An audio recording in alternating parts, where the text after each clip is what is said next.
السلام علیکم ورحمۃ اللہ وبرکاتہ۔ پروگرام اسلام کے مطابق کے ساتھ خلیق الرحمن آپ کی خدمت میں حاضر ہے۔ آج انتہائی مختصر گفتگو اس سوال پر ہوگی کہ آخر پاکستان کی جمہوریت پسند دینی جماعتیں افغانستان کی جمہوریت مخالف طالبان کے حمایتی کیوں ہیں؟ کیونکہ منافقین کی طرف سے یہ سوالات اٹھائے جاتے ہیں، تو چھوٹا سا سوال، اس کا چھوٹا سا جواب دے کے میں بات کو ختم کرنے کی کوشش کروں گا۔ سب سے پہلے اس غلط فہمی کو دور کر دیں کہ پاکستان کی دینی جماعتیں جمہوریت کو ایک آئیڈیل اسلامی نظام سمجھتی ہیں۔ سب سے پہلے اس غلط فہمی کو دور کر دیں۔ کوئی دینی ایسی جماعت نہیں جو مغربی جمہوریت کو اسلامی سمجھتی ہوں، ٹھیک ہے؟ ہاں، ہمارے بہت سے دانشوروں نے مغربی جمہوریت کے ساتھ مغرب کا لفظ کاٹ کے اسلام کا نام لگا کے اسے اسلامی بنانے کی ناکام کوشش کی، وہ اس میں کامیاب نہیں ہو سکے۔ اسلامی جمہوریت کیا ہوتی ہے؟ ایویں باتیں، 10 کھوتے ایک طرف، ایک انسان ایک طرف ہو تو آپ کسی بھی عنوان سے آپ اس کو اسلامی جمہوریت کہہ ہی نہیں سکتے۔ وہ بوڑھی اماں تھی نا جی، اسے طوطا ہاتھ آ گیا، اسے طوطے کی اصل خوبصورتی کا پتہ ہی نہیں تھا۔ اس نے کہا ہائے اللہ، دیکھیں اس کی چونچ بھی بڑی ہوئی ہے، اس کے ناخن بھی بڑے ہوئے ہیں، تو اس نے بالکل چونچ اوپر نیچے دونوں چونچیں اس کی برابر کر دی، کاٹ کوٹ کے کینچی کے ساتھ، نیچے سے اس کے سارے ناخن بھی جو بڑے ہوئے تھے وہ کاٹ دیے۔ اس نے کہا اب یہ خوبصورت ہو گیا۔ بس ہم بھی اسلام کے ساتھ یہی سلوک کر رہے ہیں۔ اسلام اپنی شکل میں، اپنی صورت میں، اپنی حقیقت میں بالکل ٹھیک ٹھاک ہے۔ ہم اس کو نہ سمجھتے ہوئے ہم اسلام پہ کینچی لگاتے ہیں اور اسلام کی مسخ شدہ تصویر کو اسلام سمجھتے ہیں۔ تو اسلامی جمہوریت دراصل اسلام کی مسخ شدہ تصویر ہے۔ تو اتنی تو بات میں نے جمہوریت کے حوالے سے کہہ دی۔ یہ کبھی بھی نہیں ہو سکتا 10 کھوتے ایک طرف ہو تو ایک انسان ایک طرف ہو تو 10 کھوتوں کی بات مانی جائے، کیونکہ وہ اکثریت میں ہیں۔ اسلام ایسی جمہوریت کا قطعاً کسی حوالے سے قائل بھی نہیں۔ اگر آپ نے صرف جمہوریت ہی کو دیکھنا ہے تو کم سے کم اقبال کے شعر ہی کو پڑھ لیں، اور اگر آپ نے پاکستانی شخصیات کی روشنی میں جمہوریت کو سمجھنا ہے تو کم سے کم اقبال ہی کو پڑھ لیں، آپ کو پتہ چل جائے جمہوریت کیا چیز ہے۔ لیکن سوال ادھر ہی کھڑا ہے جہاں ہم نے بات کرنی ہے کہ پاکستان کی جمہوریت پسند دینی جماعتیں افغانستان کے جمہوریت مخالف طالبان کی حمایتی کیوں ہیں؟ سوال ادھر ہی کھڑا ہے۔ لیکن میں نے تھوڑی سی جمہوریت کی تشریح آپ کے سامنے کر دی تاکہ بات کو سمجھنے میں آسانی ہو۔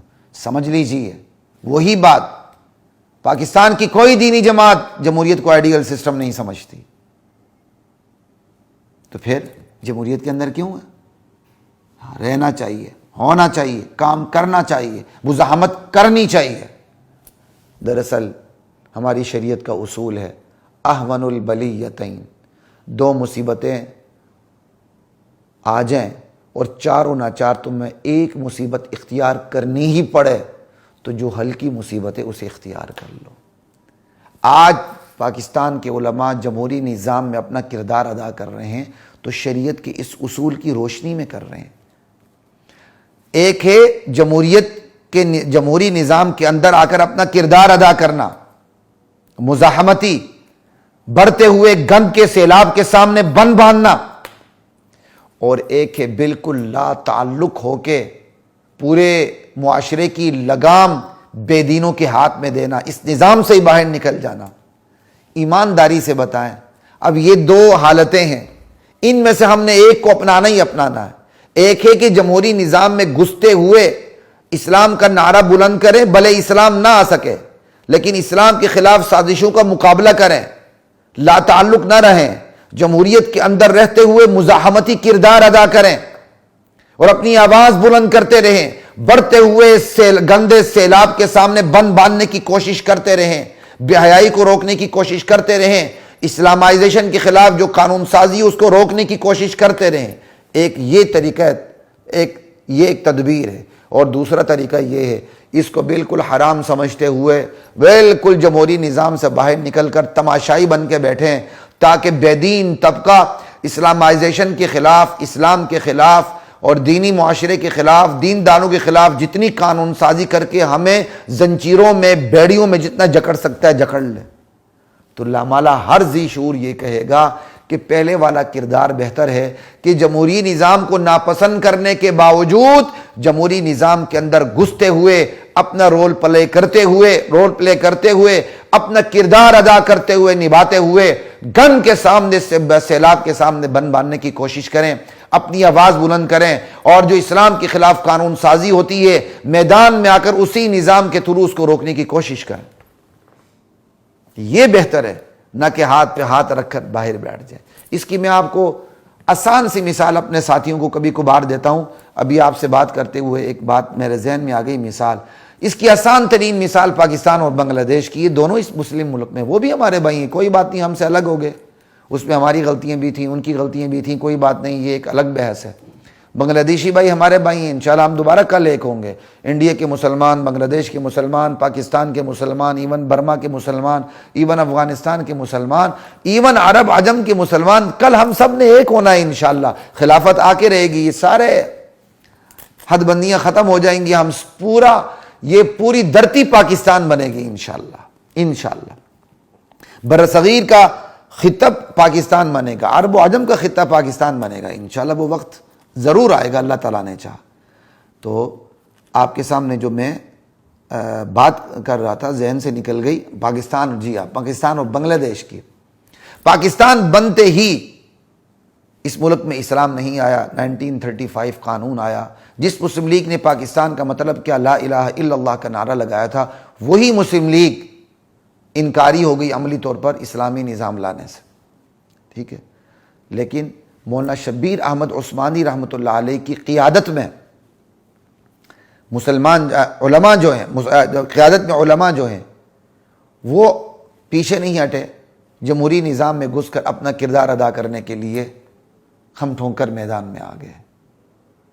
آج اس کا اثر ہے کہ پاکستان کے اندر اگر واقعی حقیقی قوت کو دیکھا جائے معاشرتی لیول پر، عوامی سطح پر، تو سب سے بڑی طاقت جو ہے وہ مذہبی طاقت ہے۔ مذہبی طاقت کے سامنے طاقتیں نہیں ٹھہرتی۔ کوئی Peoples Party, Muslim League, P T I, جو مرضی کر لیں، اگر حقیقی طاقت کو دیکھیں تو ان کی طاقت کے سامنے کوئی نہیں رکتا۔ مذہب کو اللہ تعالیٰ نے اتنی طاقت دی ہوئی عوام کے اندر، اور مذہبی قوتوں کو اتنی اللہ تعالیٰ نے طاقت دی ہوئی ہے۔ لیکن دوسری طرف بنگلہ دیش کو دیکھ لیں، بنگلہ دیش بنا، وہاں اس طرح علماء فوراً میدان میں آئے، جس طرح فوراً میدان میں نہیں آئے، جس طرح یہاں علماء مولانا شبیر احمد عثمانی رحمۃ اللہ علیہ کی قیادت میں آئے تھے۔ نتیجہ صاف ظاہر ہے، بنگلہ دیش میں عوامی سطح پر اسلام زیادہ ہونے کے باوجود ان کی حکومت کے اندر سیکولرزم ہے، وہ آئے روز مذہبی لوگوں کو پھانسیاں بھی دیتے ہیں۔ لیکن اس کے مقابلے میں پاکستان، یہاں آپ دیکھ لیں کہ یہاں ہماری دینی سیاسی جماعتوں اور ان کی محنت کی وجہ سے یہاں غیر اسلامی قوتیں ہمیں دیوار کے ساتھ نہیں لگا سکی۔ یہ فرق ہوتا ہے۔ تو ہم نے جو یہاں جمہوریت اختیار کی ہے، خوشی سے نہیں کی، اور نہیں ہم اس کو کوئی آئیڈیل سسٹم سمجھتے ہیں، ہم اس کو ایک مزاحمتی کردار کے طور پر لیتے ہیں کہ جمہوری نظام کے اندر رہتے ہوئے ہم اپنا مزاحمتی کردار ادا کرتے رہیں، ہم اسلام کا نام بلند کرتے رہیں، اور اسلام کے خلاف اگر کوئی قانون سازی ہوتی ہے تو ہمارے ممبرز اس قانون سازی کو روکتے رہیں۔ اسی ختم نبوت کے مسئلے کو دیکھ لیں، الحمدللہ صحابہ کا مسئلہ بھی انشاءاللہ اسی پارلیمنٹ سے صحابہ کا مسئلہ حل ہوگا۔ صحابہ کو گالیاں دینے والوں کو انشاءاللہ یہی پارلیمنٹ کافر قرار دے گی، ضرور دے گی۔ جس طرح ختم نبوت پر حملہ آور لوگوں کو کافر قرار دے دیا گیا، ایک وقت اللہ وہ ضرور لائیں گے، صحابہ پر حملہ آور لوگوں کو بھی انشاءاللہ یہ پارلیمنٹ ہی کافر قرار دے گی۔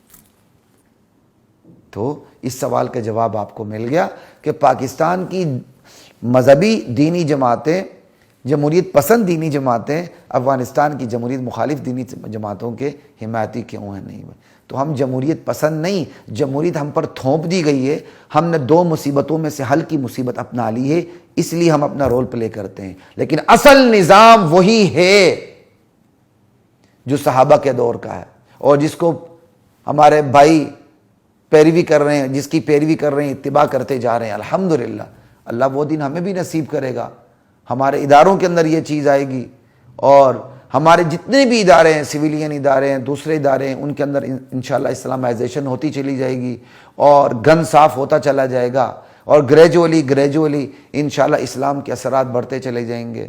دیکھ لیں آپ اب بینکنگ سسٹم کو دیکھ لیں، ہمارے بڑے بڑے علماء ہیں، اسی طرح پارلیمنٹ کے اندر دیکھ لیں ہمارے بڑے بڑے علماء ہیں، اس طرف سے ہر شعبے کے اندر دیندار لوگ ہیں، انشاءاللہ ہر شعبے میں اس شعبے کے مطابق، ریکوائرمنٹ کے مطابق دیندار آگے چلتے جائیں گے تو اللہ تعالیٰ وہ دن ضرور دکھائے گا، اللہ تعالیٰ نے چاہا۔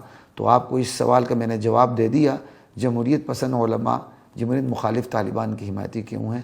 ہم نے جمہوریت کو آئیڈیل بنا کے اختیار نہیں کیا، شریعت کی اصول کی روشنی میں مجبوراً اختیار کیا ہوا ہے۔ جمہوریت کوئی ہمارا آئیڈیل سسٹم نہیں ہے، ہمارا آئیڈیل سسٹم تو محمد الرسول اللہ نے نافذ کر دیا تھا مدینے میں، وہی ہمارے لیے آئیڈیل سسٹم ہے۔ بس اجازت دیجیے، السلام علیکم ورحمۃ اللہ وبرکاتہ۔